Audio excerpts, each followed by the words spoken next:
તો નમસ્તે વિદ્યાર્થી મિત્રો, તમારા સૌનું હાર્દિક સ્વાગત છે આપણી સૌની સહિયારી YouTube channel GP official YouTube channel પર. મિત્રો, ધોરણ 1 થી 5 માટે મેં જે ફાઇનલ કટ ઓફ કીધેલું હતું જોઈન થયેલા ઉમેદવારો માટે, એ જ રહ્યું છે. એનો અમને પણ આનંદ છે કે ભાઈ આપણે જે એનાલિસિસ કરેલું છે તે 101% સાચું પડ્યું છે. દ્વિતીય તબક્કા માટે પણ એનાલિસિસ કરેલું છે કે જે પણ મિત્રો સાચું પડી જાય તો ઘણા ઉમેદવારોનું સિલેક્શન પણ થઈ જાય છે. ઘણા ઉમેદવારો તો ચેલેન્જ પણ કરે છે કે સાહેબ જો એટલા માર્ક્સ આવશે ને તો આમ થશે. વોટ્સઅપમાં મેસેજ આવે છે કે સાહેબ એટલા માર્ક્સ આવશે ને તો અમે આમ કરી આપશો, એટલા માર્ક્સ આવશે તો અમે આમ કરી આપશો, સાહેબ આ તમારું મેરિટ સાચું પડી જાય તો અમે આમ કરશું. એટલે ભાઈ આરામથી તમારું સિલેક્શન થઈ જશે. મિત્રો, આ ભરતી નહીં તો ત્યાં આપણે નવી ભરતી આવશે જે પણ વિદ્યાશાખાની સ્પેશિયલ, એમાં પણ તમારું સિલેક્શન યાર 101% થઈ જશે. આમાં જ થઈ જાય તો વધુ સારું. આપણે 6 થી 8નું ભાઈ ફાઇનલ મેરિટ જોઈએ તો 6 થી 8નું ફાઇનલ મેરિટ કેટલું રહેશે? તમામ એમાં પણ વિષયો છે, એમાં પણ વિષયમાં પણ અલગ અલગ કેટેગરી છે, તો તમામ માટે જોવાના છે.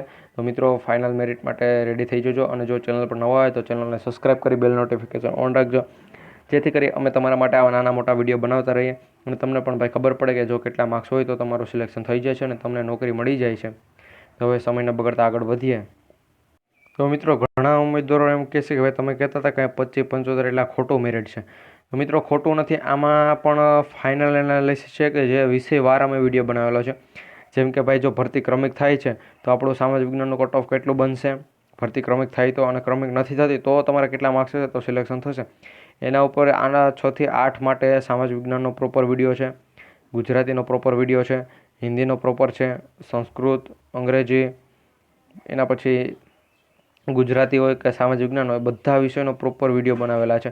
તે પ્રોપર વિડીયો હમણાં ટૂંક સમયની અંદર જાહેર થશે. એના પહેલાં હું તમને બસ ખાલી આમ હિન્ટ આપી દઉં કે જો એટલા માર્ક્સ હશે તો તમારું સિલેક્શન થઈ જશે, કોઈ મૂંઝાવાની જરૂર નથી. તો સામાજિક વિજ્ઞાનથી વાત કરીએ કે સામાજિક વિજ્ઞાનમાં, અને મિત્રો અંગ્રેજી વિષયના હું તમને બતાવીશ નહીં, પહેલી જ વાત કરી દઉં, કારણ કે અંગ્રેજી વિષય છે કે જેનું ફૂલ એનાલિસિસ કરેલું છે કે જેમાં કેટલી કેટેગરીના કેટલા માર્ક્સ ફાઇનલ હોવા જોઈએ, પુરુષને કેટલા હોવા જોઈએ, મહિલાને કેટલા હોવા જોઈએ. પછી એસીબીસી કેટેગરીવાળો હોય તો એ જનરલમાં જશે તો કેટલા ઉમેદવારો જશે, અને ગયા તો કેટલું કટ ઓફ રહેશે. એમાં પણ ક્રમિક ભરતી થઈ જાય તો કેટલો કટ ઓફ રહે, એનું બધા વિષયનું જે પણ મેરિટ મેં બનાવેલું છે એ પ્રમાણે જ બનાવેલું છે. એટલે જ આમાં બસ તમને ખાલી હિન્ટ દેવા માટે કહું છું કે ભાઈ એટલા માર્ક્સ હશે તો તમારું સિલેક્શન થશે. બાકી તમે આપણી ચેનલ સબસ્ક્રાઈબ કરીને આ વિડીયો સ્કીપ કરી શકો છો. આના પછીનો જે પણ વિડીયો આવશે એમાં મેં તમને જેટલી પણ મને માહિતી આપી કે આ રીતનું છે અંગ્રેજીનું, તો એ પ્રમાણે સામાજિક વિજ્ઞાન, ગુજરાતી, ગણિત, હિન્દી તમામનું છે. તો હવે સામાજિક વિજ્ઞાનમાં જનરલ કેટેગરી ઈડબ્લ્યુએસનું તમે એક મેરિટ જોઈ લેજો. આપણે આ વિડીયો છે એ ફક્ત 3 થી 4 મિનિટમાં પૂર્ણ કરવાનો છે. બસ આમાં હિન્ટ આપવાની હતી.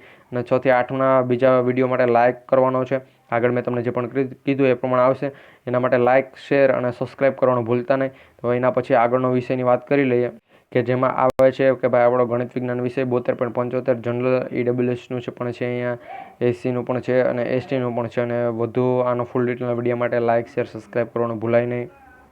એના પછી આપણે વાત કરીએ ગુજરાતી વિષયનું કેટલું રહેશે. તો ગુજરાતી વિષય માટે પણ તમે જોઈ શકતા હશો કે ભાઈ ગુજરાતી વિષયનું 69 છે, ત્યાંથી લે 68 અને છેલ્લે છે 67.06. લાઇક, શેર, સબસ્ક્રાઈબ કરવાનું મિત્રો ભૂલાય નહીં યાર. લાઇક, શેર અને સબસ્ક્રાઈબ કરી દો, બધા ગ્રુપમાં શેર કરજો, કારણ કે તમામ ઉમેદવારો આપણી સાથે સબસ્ક્રાઈબ કરી જોડાઈ શકે.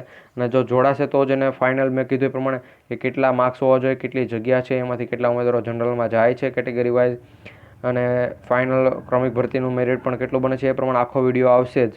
અને જે આખો વિડીયો આવશે એમાં આપણે અંગ્રેજી વિષયને ખાસ પ્રાધાન્ય આપેલું છે, કારણ કે અંગ્રેજી વિષયનું કટ ઓફ ફાઇનલ બની ગયું છે. એટલે હિન્દી વિષયનું પણ અહીંયા તમે જોઈ શકતો છો. આ પ્રમાણે જ મિત્રો ફાઇનલમાં પણ અટકશે. અને મિત્રો, અહીંયા 6 થી 8 માટે ફાઇનલ વિડીયો માટે અહીં મેં લખેલું છે કે યાર લાઇક, શેર, સબસ્ક્રાઈબ કરવાનું ભૂલતા નહીં. બસ તમે એટલો સપોર્ટ કરી આપજો તો શું અમે પણ તમને સપોર્ટ કરી સંપૂર્ણ કટ ઓફ બનાવતા રહીશું. એના પછી આપણે વાત કરીએ સંસ્કૃત વિષયની. તો એમાં પણ તમે જોઈ શકતા હશો કે સંસ્કૃતમાં વિષયમાં કઈ રીતે છે. તો સંપૂર્ણ અપડેટ તમારી સામે મેં આપી દીધી છે. અને હવે હું તમારે થોડીક હિન્ટ આપી દઉં તમે કઈ રીતે બનાવેલું છે, શું બનાવેલું છે એ પણ તમને બતાવું. જો સંસ્કૃત નહીં પરંતુ અંગ્રેજી વિષયનું, ગુજરાતી, સામાજિક વિજ્ઞાન, ગણિત, હિન્દી, સંસ્કૃત તમામનું મેં કઈ રીતે બનાવેલું છે એનું હું થોડીક હિન્ટ આપી દઉં, જેના માટે હું તમારે કહું છું કે લાઇક, શેર, સબસ્ક્રાઈબ કરો. તો મિત્રો, જો આ રીતે બનાવેલું છે હું તમને સમજાવી દઉં કઈ રીતે છે. જનરલની કેટલી જગ્યા છે ગુજરાતી માટે? 172. એના પછી ઓપનવાળા કેટલા એમાંથી હશે ભાઈ? 172. અને આ જનરલ કેટેગરી છે એટલે અહીંયા ઓપનવાળા 172. ને એમાંથી કેટલા જશે ભાઈ જનરલમાં? તો એમાં એક પણ નહીં. અને કટ ઓફ અહીંયા મેં બતાવેલું છે. એના પછી ક્રમિક ભરતી થાય તો એનું કટ ઓફ પણ સાઈડમાં આપેલું છે. તો એ પ્રમાણે આખી કેટેગરી અહીંયા આપેલી છે, જગ્યાઓ ઓપનમાં કેટલા જશે, કેટલા ઉમેદવારો ફાઇનલ જશે, ઓપનવાળા કેટલા છે, કટ ઓફ કેટલું છે, અને જો ક્રમિક ભરતી થાય તો કટ ઓફ કેટલું છે એ પણ અહીંયા સાઈડમાં આપેલું છે. કઈ બાજુ તો આ બાજુ છે ને મિત્રો, મેં સાઈડમાં આખું બતાવેલું છે. તો એ પ્રમાણે આખું કટ ઓફ છે. તો એના માટે વિડીયોને લાઇક, શેર, સબસ્ક્રાઈબ કરવાનું ભૂલાય નહીં. તો મળીશું એક નવા વિડીયોમાં. જય હિન્દ, જય ભારત.